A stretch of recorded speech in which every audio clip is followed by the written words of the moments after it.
toutes, bonjour à tous. Bienvenue pour cette toute première table ronde Parlons-en, les nouveaux décryptages de l'innovation de la communauté USF. Pour ce tout premier sujet, nous allons parler d'une problématique au cœur des enjeux des DSI en cette année 2021, à savoir l'hybridation. Car il semblerait bien qu'après 2020, cette année de pandémie mondiale où le mot-clé a été pour nous tous la résilience, aujourd'hui nous en ayons fini avec les systèmes monolithiques pour inventer de nouvelles approches hybrides permettant à la fois de sécuriser et d'optimiser les processus IT et métiers en entreprise. Alors pour parler de ce sujet, j'ai le plaisir aujourd'hui d'accueillir autour de cette table 3 experts. Bernard Cottineau, bonjour. Bonjour. Vous êtes vice-président stratégie, président de la commission organisation et gouvernance au sein de l'USF et vous êtes par ailleurs responsable technique centre de compétences achats et finances chez Bouygues Construction. Caroline Quénon, bonjour. Bonjour.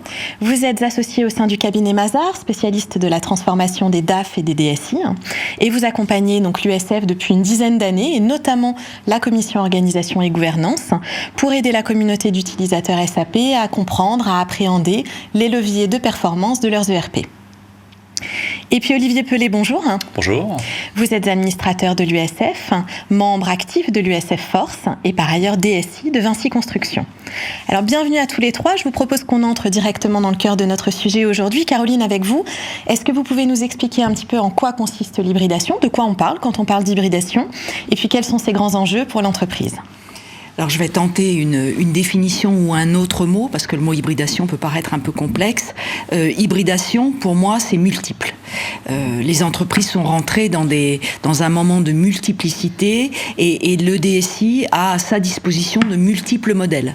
Donc il a de multiples solutions pour traiter ses besoins métiers, il a des multiples modèles d'hébergement, il a des multiples modèles de facturation, il peut avoir aussi des multiples modèles d'exécution de ses prestations. Donc vraiment, hybridation, c'est ce mot multiple.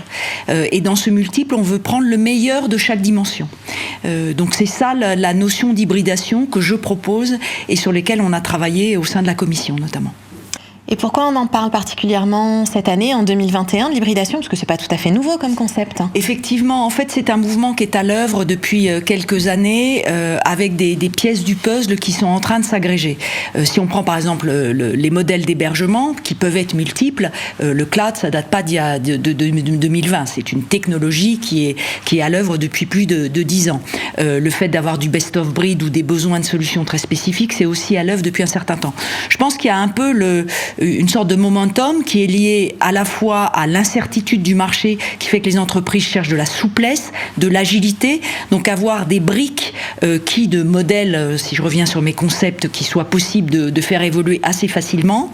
On a aussi des métiers qui ont gagné en maturité, donc qui ne veulent pas forcément une solution unique pour tout le monde. On a des équipes marketing, des équipes logistiques qui ont des besoins très spécifiques, donc qui ont gagné en maturité. Donc ça, c'est aussi des composantes. Et puis, il y a des facteurs exogènes qui sont la multiplicité des solutions apportées par les fournisseurs, que ce soit des fournisseurs de solutions, que ce soit la façon dont on travaille aussi entre le multi-device, les apps, le PC, l'ordinateur. Voilà, on a plusieurs façons d'approcher notre besoin métier et de travailler sur notre transactionnel. Donc il y a à la fois des facteurs exogènes, des facteurs endogènes qui conduisent à cette accélération. Et puis je pense que la crise du Covid pose aussi un certain nombre de questions pour les entreprises dans leur reconfiguration de périmètre. Et puis dernier élément, si on parle de l'écosystème SAP, puisqu'on est quand même dans un écosystème SAP aujourd'hui, c'est quand même cette question de 2027-2030. J'ai un paysage aujourd'hui très sapien. Qu'est-ce que je garde dans ce paysage sapien ? Comment je le fais évoluer ? Est-ce que j'ai besoin d'avoir le même périmètre fonctionnel ? Donc il y a aussi cette prochaine étape à venir qui fait que les DSI ont ces questions à se poser sur la table. Alors justement, vous le disiez, il y a cette perspective 2027 quand on est dans l'univers SAP. Bernard Cottineau, justement, en quoi ça se matérialise ? Quelle est l'approche de l'hybridation pour les utilisateurs SAP que vous représentez ? Alors effectivement, c'est au cœur de nos préoccupations à l'USF et notamment au sein de la commission organisation et gouvernance. Ce sont des thématiques que nous partageons. Nous partageons entre pairs nos bonnes pratiques et nos retours d'expérience afin d'avoir une vision plus claire sur l'impact de ce phénomène d'hybridation sur nos systèmes d'information. Nous sommes contemporains d'un mouvement de fond de transformation de nos systèmes d'information et comme tout mouvement contemporain que l'on subit, on n'est pas forcément à même de les piloter si on n'a pas pris conscience du besoin de piloter cette hybridation. Donc, si on ne la pilote pas, on va se retrouver avec le métier qui va nous apporter des solutions qu'il aura lui-même été chercher sur le cloud et qui viendra voir la DSI juste pour les interfacer avec le RP. Donc ça, quelque part, se passe déjà souvent dans les DSI. Je pense que chacun l'a vécu dans son entreprise. C'est un vrai problème. Et donc, si on veut sortir de ça, il faut que la DSI reprenne le lead, s'organise, donne le cap, pilote, construire sa stratégie, bien sûr en s'imprégnant des besoins métiers et en travaillant en partenariat avec le métier, mais c'est bien le rôle de la DSI, effectivement, de reprendre le lead sur ce travail. Alors Olivier Pelé, justement, ce pilotage, vous en avez la responsabilité, vous en tant que DSI, donc comment ça se passe concrètement sur le terrain ? Alors les défis pour les DSI de cette hybridation vont être de comprendre en effet quelles sont les priorités et les enjeux de leur entreprise et définir les bonnes trajectoires justement pour répondre à ces besoins en s'appuyant en effet sur des réponses qui vont être multiples, en combinant différentes briques de technologie, différentes compétences et différents modes de travail. Si je fais une analogie entre ce qui se passe pour les DSI avec la voiture par exemple, pour la voiture, un nouvel enjeu va être de rouler propre. Voilà.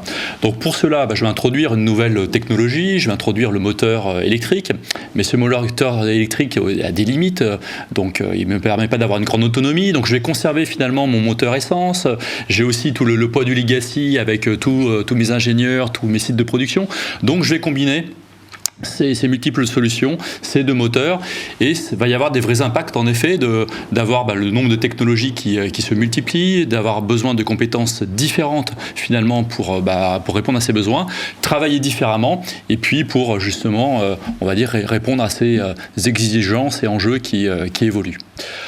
Un autre défi aussi, c'est sur l'environnement qui se complexifie. Donc ça a été dit, là où une entreprise avait un système monolithique avec quelques applications il y a 10 ans, aujourd'hui il va se trouver avec tout un écosystème de multiples applications qui sont cloud, qui ne le sont pas, avec du best of breed. Et tout ça évidemment va devoir être connecté et je vais devoir aller chercher la data dans de multiples sources pour répondre à des questions métiers. Donc voilà un petit peu ce qui se passe. Et tout ça également doit se faire dans la durée, puisque face à cette demande de moderniser ces outils, de donner plus d'agilité, je vais devoir, en fonction de la taille de son organisation, gérer finalement le poids du legacy et avancer en même temps sur tous ces fondamentaux qui sont toujours d'actualité, et puis apporter cette modernité et gérer tout ça dans le temps. Donc voilà un petit peu quelques exemples de défis qui se posent pour les organisations. Alors, j'imagine qu'au cœur de ces défis, il y a une problématique quand même qui est celle de la compétence. C'est aussi l'évolution de la compétence des collaborateurs de la DSI, des spécialistes de la SI. Bernard Cottineau, c'est quelque chose sur lequel vous avez travaillé dans le cadre de la commission organisation et gouvernance. Comment on peut accompagner les utilisateurs dans l'appréhension de ces contraintes et de ces nouveaux enjeux que nous explicitait Olivier Pelé ?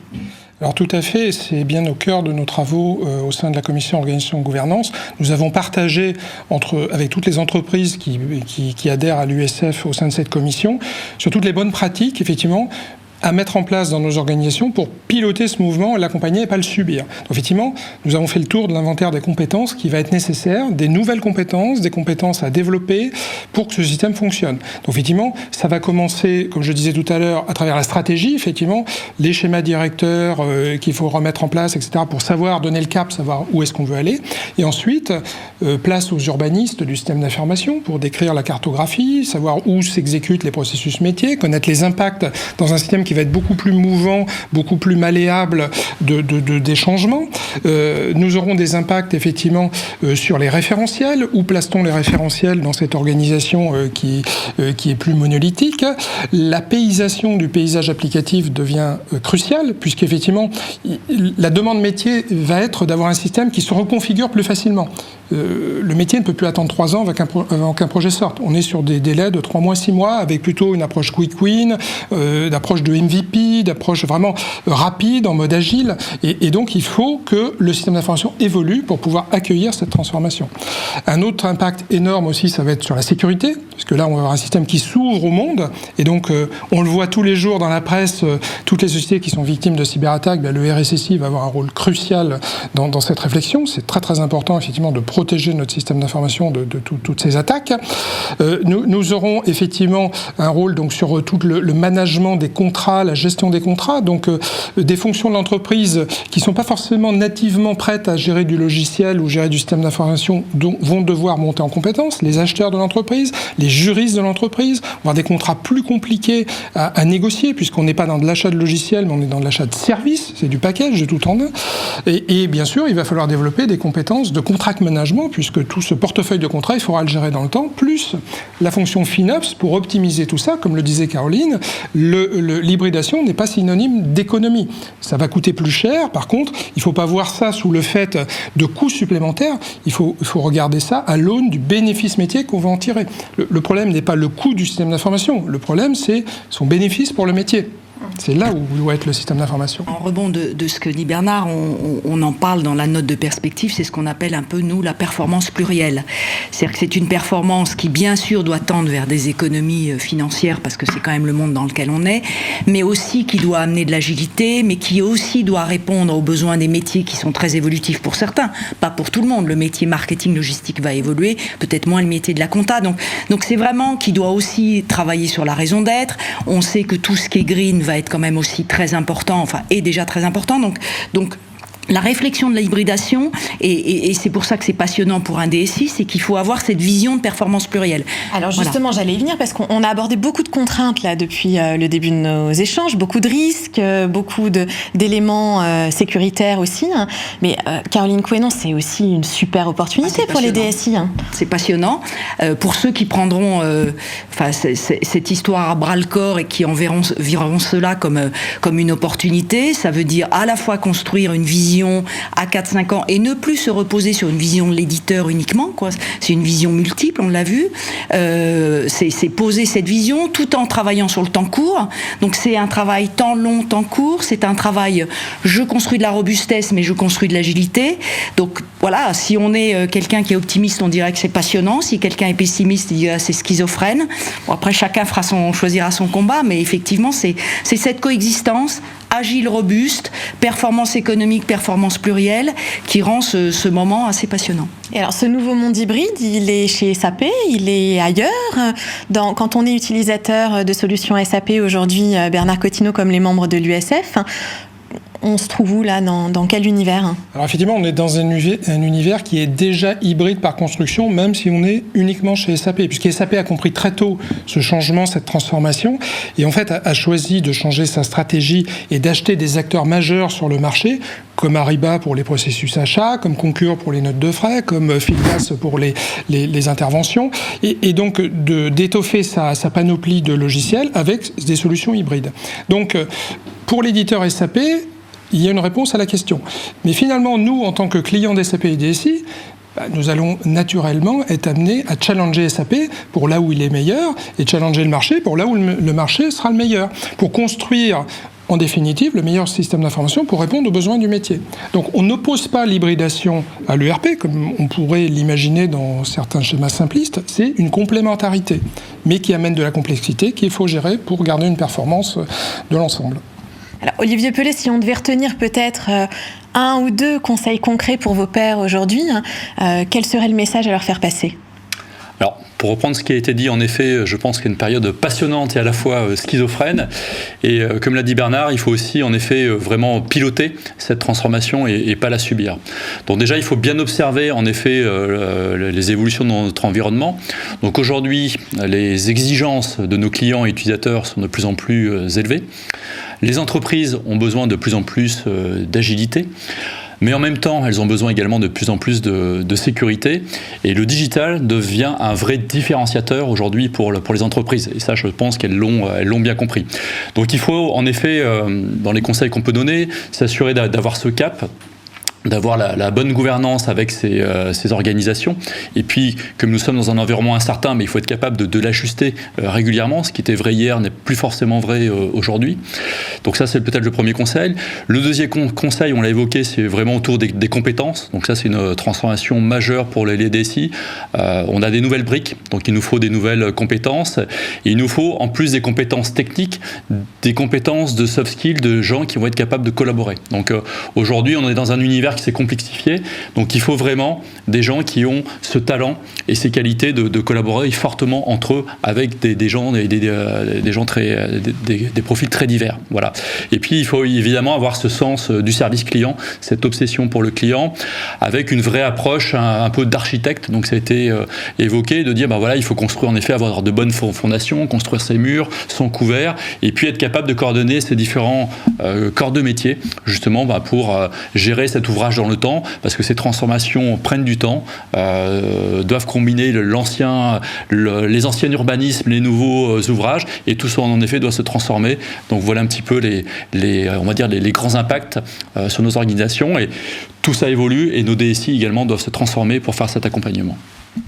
Alors, ces conseils-là, et puis d'autres, je crois, il y a une douzaine de conseils, mais on pourra les retrouver dans une note de perspective qui sera fournie à la Convention USF, c'est bien ça ? Alors effectivement, nous synthétisons nos travaux qui animent la Commission maintenant depuis plus de 6 mois, dans une note de perspective, effectivement, que nous partagerons à la Convention USF à Lille en octobre, et nous invitons à nous y rejoindre nombreux. Le message est passé. Merci à tous les trois pour votre présence aujourd'hui. Merci à vous d'avoir regardé cette émission. Nous espérons qu'elle vous aura apporté des premières clés pour aborder avec sérénité ces enjeux de transformation hybride dans vos entreprises. Si vous voulez en découvrir davantage, continuez à échanger avec vos pairs, partagez sur vos retours d'expérience sur ce sujet ou sur tous les sujets qui animent la communauté d'utilisateurs SAP. N'hésitez pas à rejoindre l'USF. Et puis, comme nous l'a dit Bernard tout à l'heure, il y a une date à retenir avant de se quitter, le 6 et 7 octobre prochain. Rendez-vous à Lille pour le grand retour en présentiel de la convention annuelle de l'USF. À très bientôt.